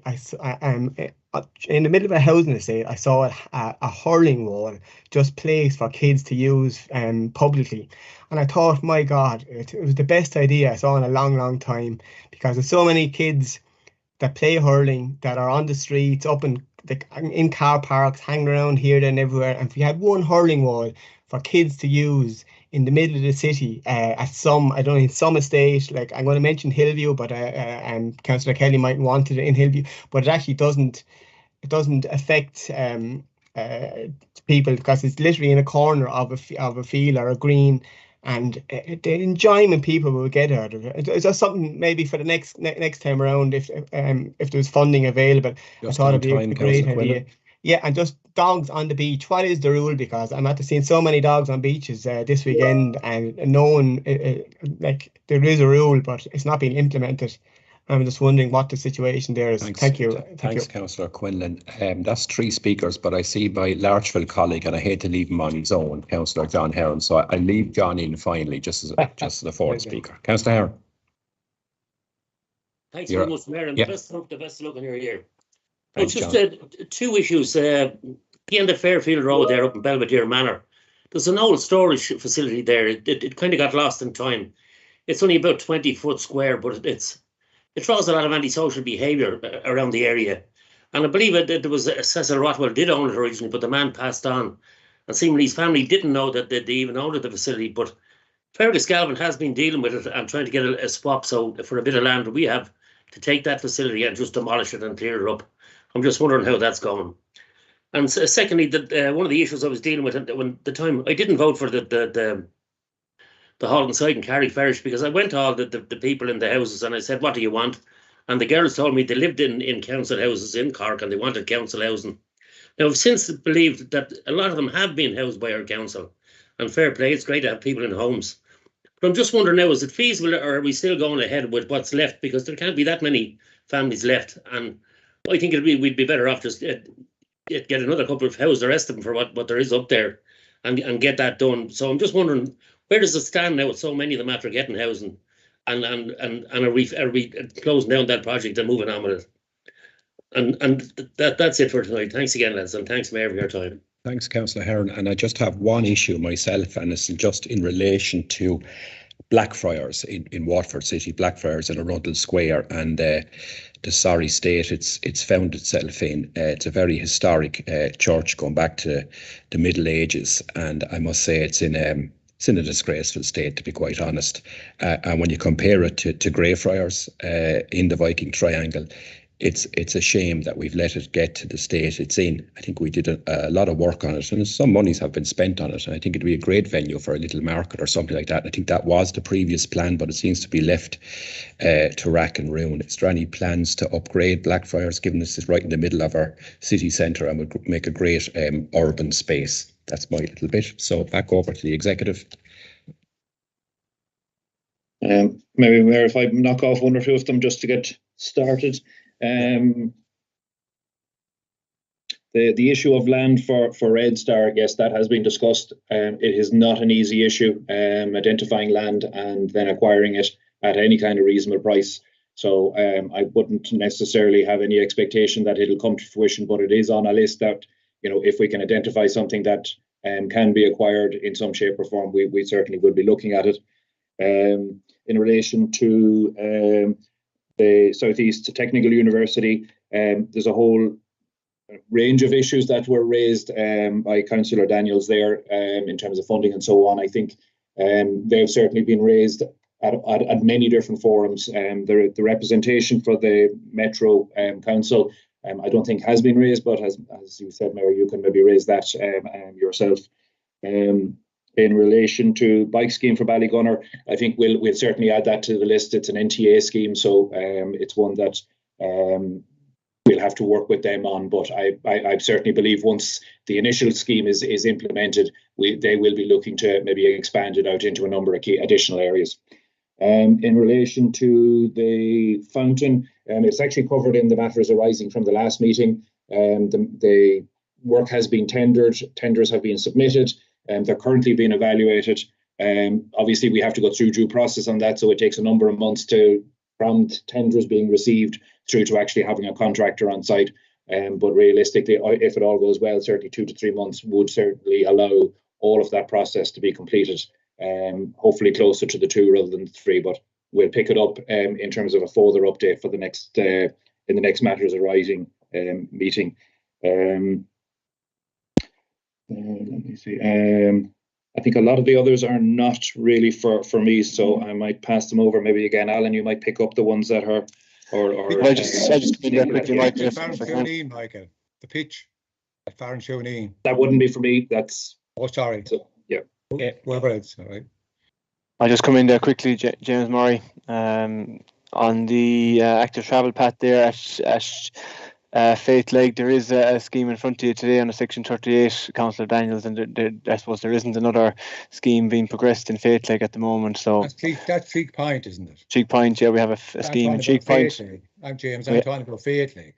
Well, we don't have we're not progressing a scheme in Faith Lake at the moment. We don't have approval on a scheme in from the NTA, but if there is an appropriate scheme there, certainly we'll take a submission on it, and if the district are happy to put something together on it, the NTA certainly are approving at the moment. So if there's an appropriate scheme, we'll take something, but I haven't done anything in my own programme at the moment.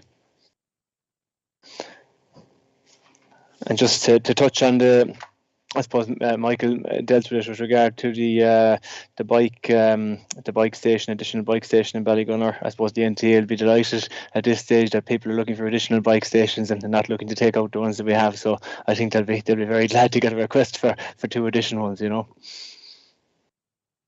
Yeah. Some for roads, I think. Yeah, I'll just come in there. Councillor Kelly. The presentation gardens one, yeah, we'll definitely look at that. If there's people doing illegal turning movements there, we'll have to address it. And yes, St. Patrick's entrance, what we did tender was for the ramp at the entrance out in the public footpath. As I said earlier, the Beck and May, the contractor, told me he's waiting on the galvanising of the railing to go along it. So I'll chase him up tomorrow and I'll come back to you with a date when that will be done. I'll let Nicola come back in there and her bits and pieces. I think that's it for me, I think. I'll hand over to Nicola there. Okay, yeah, just on the traffic lights, we do have quarterly inspection by our maintenance contractors. They're appointed since December, so we didn't really have a maintenance contractor up to this year, before this year. So they do inspect the junctions and the lights.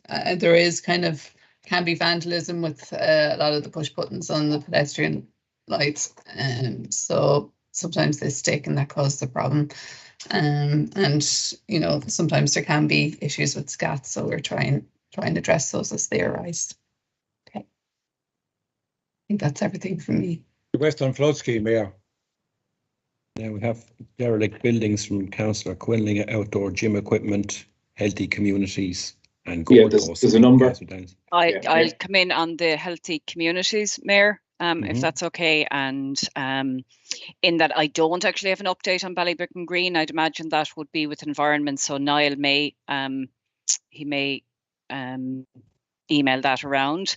I'll bring the Councillor Quinlan's suggestion around a hurling wall back to healthy Waterford. I'll bring it back to the community section there and feed that back. And Councillor Hearn's question as to the ongoing need for traveller specific accommodation in the Carrickferry area. I can confirm that the the housing staff undertook a very comprehensive consultation process with all of the families that have been identified as having an accommodation need. That process would have been overseen by the Waterford Traveller Community Development Project, and I can confirm that there is an ongoing need for traveller-specific accommodation, and it would be the intention of the executive to bring that back before the Metropolitan Council for decision. There's probably just two other questions there. In terms of derelict buildings, Mayor, we had did a review of the city centre. We identified quite a number of buildings that needed to be kind of improved. Probably not quite derelict, but certainly in poor shape. We've expanded the painting scheme that we have in the city, and we reached out to a number of the businesses or a number of the premises owners that we identified and sought maybe their engagement on the painting scheme.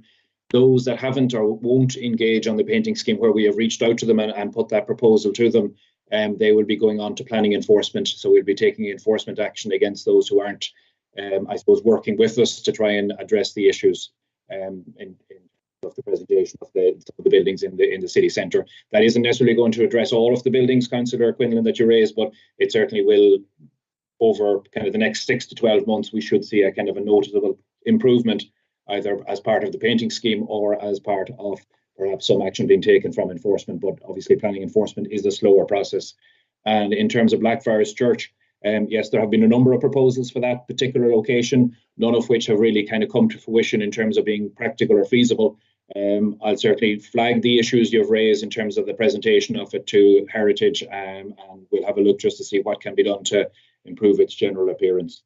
I think they're probably most of the issues we've picked up, we've addressed there. There's one or two, I think you mentioned, Councillor Hearn mentioned Fairfield Road. I don't know if we have the answer to that, so we'll take that offline, and then any other environmental issues in terms of the dogs and beaches and so on, we'll get those dealt with offline.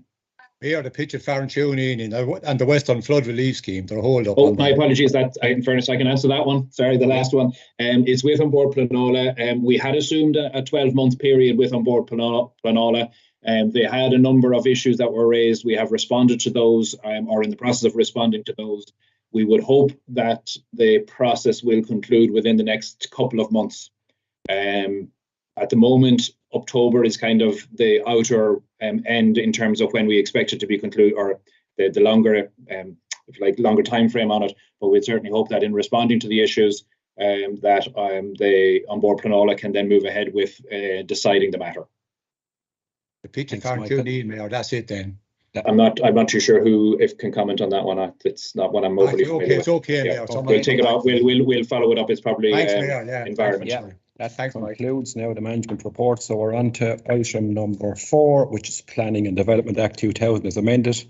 Planning and Development Regulations 2001 as amended, Part 8, and it's the Urban Animation Scheme. And we were sent out some correspondence on this, and I believe this one is over to Ali. So Ali's in the house, so I'll give it to Ali. Hi, how are you? I'll just put my camera on. Yep, so we were successful with a funding application with Fáilte Ireland to approximately £500,000. We have a designer. He's put together proposals for the various sites around the city, the buildings of notoriety, some of the more historic buildings. There'll be a selection of lighting styles. There'll be flood lighting, there'll be LED lighting, and then there'll be projectors onto some of the buildings. 2 of the buildings that I would have given out the correspondence to you are not going to be included. One is Blackfriars, which we just spoke about, because there's a bat roost. We had a bat survey carried out, so we're not going to go near that. And the other one then is the building that Waterford Walls have at the moment. The street it's too narrow to get any lighting onto it. But the other 19 sites, again, they're heritage sites. They're the city walls. There's buildings of notoriety, and yeah, the areas that we are going to put the projectors on are going from the granary over to the presbytery building, then Bailey's New Street, and the plaza in front of the Manapia building. Mayor, if I could come in just to, I suppose, flag the fact that this is for notification to councillors, so you're aware of it. It's going out for public consultation. So obviously in due course it will be back with input from whoever has submitted comments, and we'll be bringing it eventually to council for consideration. So councillors will have an opportunity to make comments and observations on it, but I can see there's a number of people, a number of councillors want to comment on it. I would just ask that you keep it as brief as possible, because like Michael Quinn has just confirmed, it will be coming back to council again, so there's no use going through all the motions now. But I'll give it over to Councillor Seamus Ryan first, Councillor Joe Kelly and Councillor Donald Barry. Councillor Ryan. Thank you, Mayor. Just a brief question, if I may say. I think this is a welcome development, a welcome proposal. However, what I'm just to ask Ali, can I just ask, in areas where there are residents, I'm thinking of, for example, of Spring Garden, where there is, residents very close to St. Martin's Gate. Yeah. So, for example, will there be consultation with residents in those areas? Yeah, Spring Garden is not the only area. Will you go down and knock on doors and say, this is what we're proposing for across the road? We can, and there'll also be a site notice erected at St. Martin's Gate, which is part of the consultation exercise. But we can certainly do that, make them aware of it. Yeah, I think we should, because just put up the site notice is never enough, because people claim that the site notice has been taken down or they've missed the site notice. So I think there's not too many houses in these areas. Most of them are inner city areas, so there's not too many. So to go around, knock on the door and say, listen, this is what we're proposing. Yep. Thanks, Councillor Ryan. Councillor Joe Kelly, and again, I'd ask you to be brief and maybe not repeat points that are already made. Thanks, Councillor Kelly. Thanks, Mayor. I know it's coming back to us, but I just want to, at this point, welcome the scheme. I think it's a great initiative. $500,000 is significant funding, and I think it's going to add an entire new element to the city at night. And so I think we've talked about walls being lit up all over the city for a long time. So we're finally getting there now, Mayor. And although there might be one or two teething problems, I think it's a really, really great idea. And I wish Ali and her team the very best with it. Thank you. Thanks, Councillor Kelly. Councillor Donald Barry. Thank you, Jason. I know we'll be coming back onto this, and again, I think this is going to be a fantastic project for the city to see all the walls and buildings lit up, and I think it's something that the people of Waterford City have been looking for a long number of years. But I'm just wondering, Ali, if there's any money left over, or maybe the executive could fund it out of the recent sale of land or something. Is there any way, I think we're after missing a great opportunity here, of lighting up, and we mentioned it here today, the crane on the quay? It's a magnificent feature, and I've called for it on several occasions that should be lit up, and a magnificent feature in a maritime city. And as we have a huge maritime history, and here we have a crane at our disposal. I'm sure the Port Authority, I think they own the crane or they're responsible for it, that they wouldn't have any objections with seeing that lit up, and I think it would be great if it could be included in the project. Thank you. We actually spoke about that, Councillor Daniels, on Thursday. We had a meeting with the designers. Because we're taking out two of the buildings out of the scheme, we can now redirect it towards the crane, and crane was brought up as one of the suggestions. Councillor Christina Kiley and Councillor Davy Daniels. Christina. Yeah, thanks, Mayor. Just really want to welcome this. I think it's brilliant from two very particular angles. One is personal safety, extra lighting on, some of the areas that have been dark up to now. So I think that's really, really great from that point of view. And the other, really, from a tourism point of view, I mean, we're planning our family holiday, and we're going to be in a city very soon. And one of the highlights will be the kids really want to have a drive around at night to see the city lit up. And I think from a tourism point of view, as well as heritage, I think it's going to be a real draw. So I just think it's fantastic, and thanks very much. Thanks, Christina. And finally, in this section, Councillor David Daniels. Yeah, thanks, Mayor. Briefly, look, welcome to scheme. I've requested on a number of occasions, Mayor, that the stone bridges along St. John's River would be included in such a scheme. We have some lovely bridges there, so I'm wondering, have any consideration been given to those bridges to be included in the scheme, Ali? I haven't, I'll be honest. It's certainly something we can look at. Yeah. I think they look very well, like you see in other towns and cities, like, and beautiful bridges lit up at night. They're lovely. You have a look at that. Thank you. Thanks, Mayor. Yeah, I think everyone is very excited about this, but as Michael said, it'll be coming back to council for us to make our own observations and contributions on it.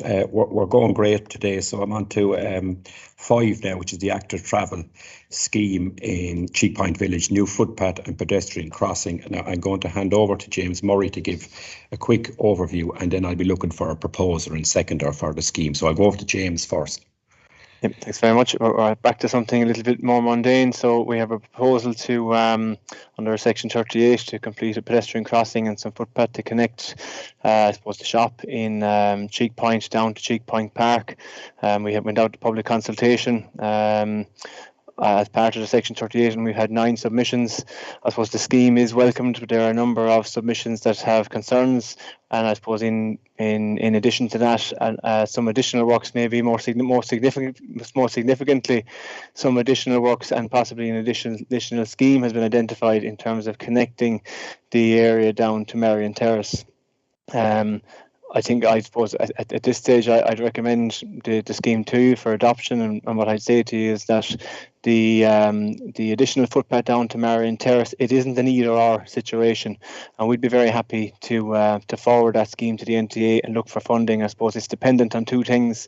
Number 1, the NTA approving the funding, which I can't imagine that they would have an issue with, and number 2, there is a land issue there that would have to be resolved with the landowner, and we'd enter negotiations there. So I suppose that is an aside to the scheme, and it's something that has come in on this public consultation. It's something that's come in on other public consultations as well. Many of these consultations have turned over additional schemes, and we welcome that.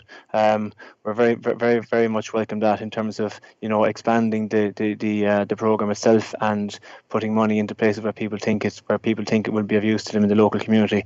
So I suppose I hand it back to yourselves and look for it to be this scheme to be adopted, so we can progress, with the caveat that we will certainly look to the NTA for the additional funding down James, to Marion Terrace. Just to confirm what we're doing here today, we are either adopting the scheme as is or rejecting it. That's the and choice.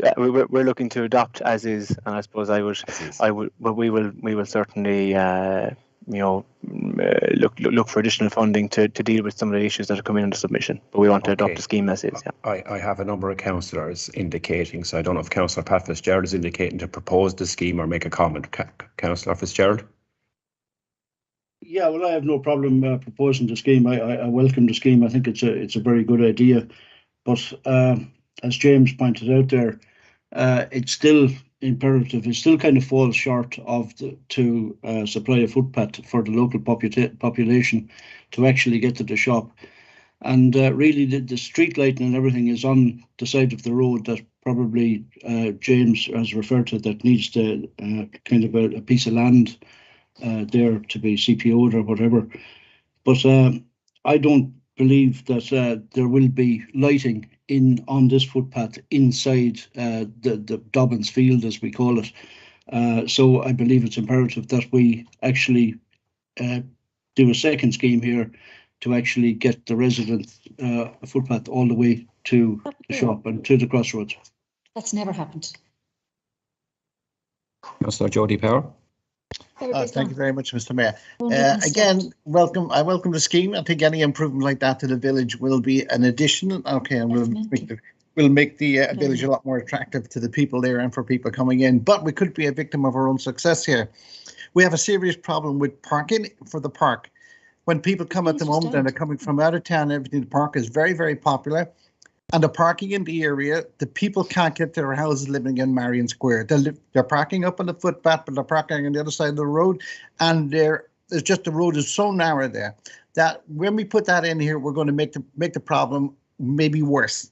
So I think everything that Councillor Fitzgerald talked about increasing the path up to the shop, dealing with the issues of parking only for residents there, and the council land that's in front of the Snow Hill View there, if we had some kind of parking put in there for maybe 20 cars, just a small part, just to be able to take the cars off the road, all that should be done in conjunction. Because if not, okay, we're going to have a lot of negativity there, and the whole thing is just going to get It's going to become a mess.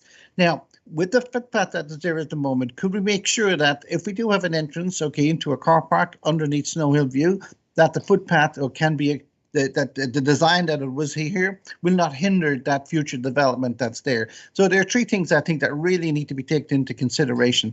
And as I say, like that, if we're the victims of our own success there, it could turn out to be very negative. Thank you. Councillor Eddie Mulligan and then Councillor Davy Daniels, and then I'm looking for a proposer and seconder. So Councillor Mulligan. Thank you, Mayor. Appreciate you letting me in there. Yeah, Mayor, I'd be concur with the comments of my colleagues there in relation to the need for further development. Just on that, in relation to funding, whilst I know we're going back to the Government for Active Travel funding, which I'm delighted to hear of, I know there's the Brexit Adjustment Local Authority Marine Infrastructure Scheme 2013 to 2023. But I'm just wondering, is there any chance we could apply for funding for parking to facilitate the increased parking needed by using parking as an excuse to support and facilitate the harbour? Because there is a complete absence of parking on the harbour. And as in the aftermath of recent incidents on the pier, we have to get parking off the pier also. So I'd just like to put that forward. I certainly would be in favour with what James is saying there. It's proposed to go ahead as is and immediately apply to the department for extra funding to continue on the good work. Just in relation to the submissions, Mayor, I just see there was an anonymous submission there, which was given due recognition and due time. Is it council policy to give anonymous submissions due consideration? I thought we had a previous policy that there must be a name and address. Thank you. Finally, Councillor Davy Daniels.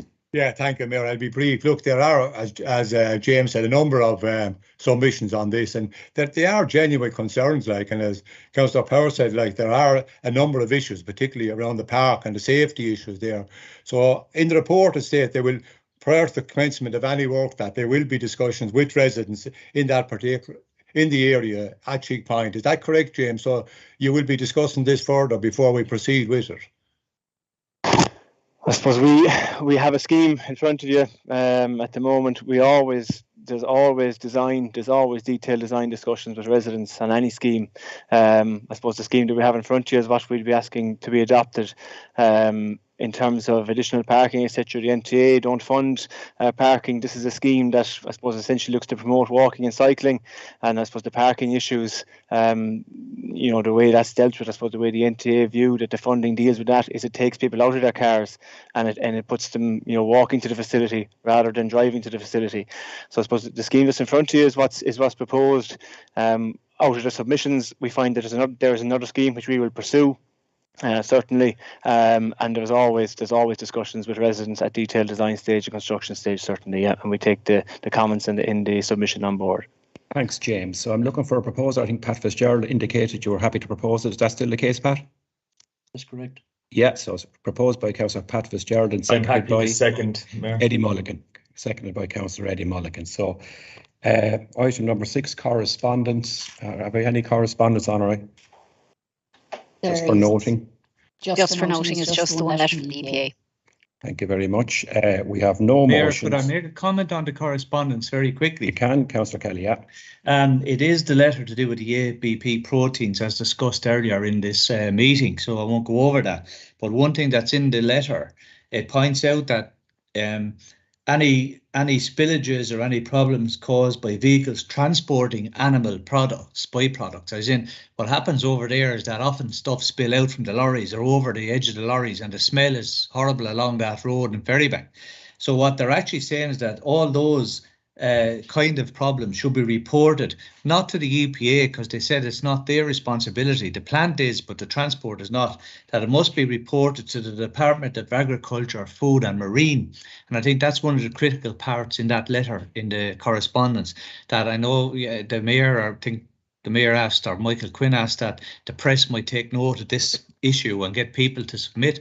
But in terms of spillages on the road, it is the Department of Agriculture, Food and Marine that should complain to on that, and not the EPA. Thanks, Mayor. Thanks, Councillor Kelly, for the clarification, and well spotted. Councillor Quillen, do you want to make a quick comment on that, or did I see your hand raised? Councillor Frank Quillen? No. Okay, so there's no motions under item number 7, so I'm going to go straight on to any other business. Yeah. Anyone indicating under any other business? AOB, please. Yeah.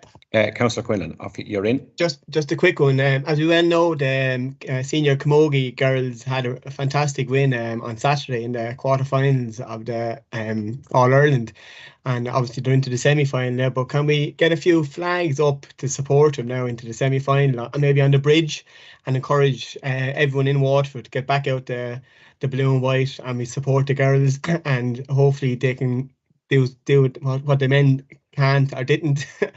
And as I said, if we can get a few blue and white flags, at least on the bridge for the time being, and get everyone to have the flags back out around the city, and we'll wish them the best, and hopefully they can get to the final and then hopefully win that.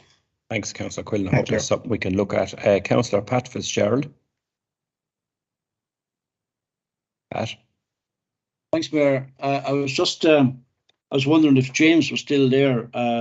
I was wondering about a footpath that was supposed to wrap around the road in the high road in Crook and go down to the school to get students to keep them safe on the footpath going to the school. And I was just wondering if he's still there. If he's still there, could he actually, if there's any advancement on it? Thank you. Okay, Pat. I'm going to take the last three and then I'm going to wrap it up. So, Councillor Christina Kiley, Councillor Jodie Power, and Councillor Joanne Bailey. Christina. Yeah, could I come in? Yeah, just a very small thing on the WMATs. Councillor Roach asked earlier just about whether the submissions were able to be viewed online, and I couldn't see who replied that yes, they were. If you Google it, I Googled it, and there are 24 submissions to be viewed online, but there are 3 that I know of, including Councillor Mulligan's and my own and another one, that aren't actually showing up. So there may be some delay with them being uploaded. So I just wanted to make that point that there are, I imagine, a lot more to come. There's only 24 there now. Okay. Thanks, Christina. Councillor Jodie Power. Thank you very much, Mr. Mayor. About 12 months ago, I submitted a motion to the council for the Metro Council with regards to making Waterford City a retail excellence place, but making it also a breastfeeding friendly city like Limerick has at the moment, and in conjunction with the Lesh Council of Ireland. Okay, it was put off to an SPC and I haven't heard anything more from it since. So I'm just wondering what's happening to it to make Waterford a retail centre of excellence and have it a breastfeeding friendly city. Thank you. Thanks, Jodie. Councillor Joanne Bailey. Thanks, Mayor. Just a question for James about active travel and the footpath in the Laurel Park and Cherrymount. Was there any feedback or have we heard anything back from that? Thanks, And Mayor. finally, Councillor Daniels, and I don't want to make any other business another management report, so I'll just leave it to Councillor Daniels and I'll go back briefly and then we'll wrap it up. Councillor Daniels. Thanks very much, Mayor. I raised it at the plenary, but I just want to raise it at this meeting. I think we should, I know you will, Mayor, extend our best wishes in the future to Dan Mulhall, Freeman of Waterford City, a very proud Waterford man who's standing down as ambassador. As you know, he's been highly respected as an ambassador in the different countries. And as a Waterford man, I said, like he said, always he's proud of Waterford. That's why we're proud of him too. And we wish him all the best in the future. Thank you, Mayor. I go back to the executive if you want to make a quick comment on any of those points and then I'll wrap it up. Yeah, okay, thank you, Mayor. In terms of the breastfeeding and the retail excellence, I'm not aware of that having specifically come to the economic SPC, which is probably the more appropriate place for it. So I might just tic-tac with you offline, just get a little bit more information of what you intended, and we'll maybe put it on the meeting or the agenda for the September meeting. I think probably most of the others that we can certainly do something in terms of a letter to Dan Mulhall. James Murray, I know there were a few directed at you, James. Thank you, Mayor. Just coming back to Councillor Fitzgerald, I suppose we had looked for a designer for Crook. It's not as straightforward a scheme as it would appear, and we're still pursuing that. It's the market for consultants is very difficult at the moment, and we're looking at alternatives to try and get a design. But we're trying to progress the scheme. We had hopes to have it done by the end of the year, but I suppose the market is not favourable for us. But the scheme is still there. The funding is still there. Just to come to Councillor Bailey with regard to those permeability schemes. The tender period is up actually on the 25th of this month, and at that stage we would hope to be appointing a contractor to do that work. Okay, thanks, James. That's it. Well done, Mayor. Thank you. Well That done. concludes our July meeting. It just Well done. left to me, I suppose, to wish you all a nice summer, and hopefully we all be back hale and hearty here in September, back in the chamber in person. And I just want to thank you all for your contributions today. They were all very constructive and concise. So all the best, and all the best to the media. Thanks very much. Thank you, Michael. Thank you, Thanks Mayor. very much.